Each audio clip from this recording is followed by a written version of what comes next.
Saya panas mendengar uang yang dibelanjakan oleh para pelancong Indonesia ke luar negeri dalam 1 tahun itu bisa mencapai 700 triliun rupiah nilainya, atau hampir setengah APBN. Ini perilaku elitis yang tidak sampai 3% populasi Indonesia. Sementara turis mancanegara kalau belanja di Indonesia di total tidak sampai 200 triliun setiap tahunnya. Tekor sebenarnya kalau apple to apple, namun yang penting ekonomi berputar. Sekarang dari sisi jumlah, ternyata jumlah orang yang datang ke Indonesia jauh lebih banyak dari jumlah pelancong Indonesia ke luar negeri. Tapi spendingnya banyakkan orang Indonesia di luar negeri. Orang Indonesia itu memang jago belanja. Kalau turis mancanegara ke Indonesia pulang bawa oleh-oleh gantungan kunci yang hanya puluhan ribu nilainya. Sementara turis Indonesia ke luar negeri pulang bawa tas Hermes, Louis Vuitton yang harganya ratusan juta. Sekarang kita harus turun tangan membantu pemerintah yang sudah bingung, nggak ngerti lagi mau bikin apa. Yang penting tahun 2024 tongkat estafet kekuasaan harus di lingkaran mereka agar abadi kekuasaannya. Sementara rakyat asal survive. Toh rakyat sudah pinter,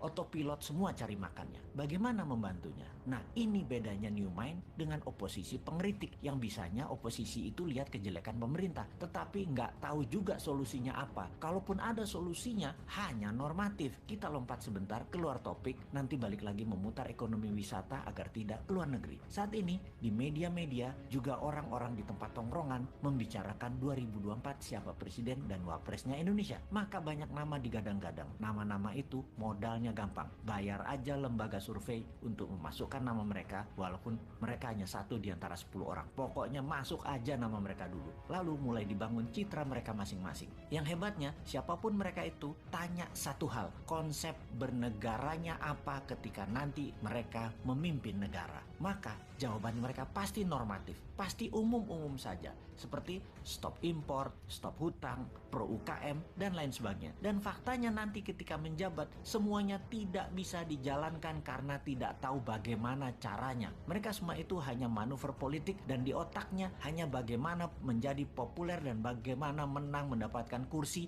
di 2024. Mek ngono tok. Hebatnya adalah narasinya bisa membuat rakyat percaya. Oh ya, ini bukan promosi Bosman yang ternyata sudah lengkap cara dan strategi bernegaranya. Bukan loh ya, Bosman bukan mau jadi presiden, Bosman mau jadi lord. Wes, jelas yo, ini semua buat nyindirin positif. Kita nyindir incumbent, nyindir yang cari popularitas di tahun 2024, dan nyindir oposisi supaya semua punya konsep bernegara. Misalnya mereka mengatakan akan menghukum mati koruptor. Itu Bosman sudah usulkan. Cari lain lagi, pajak diturunkan.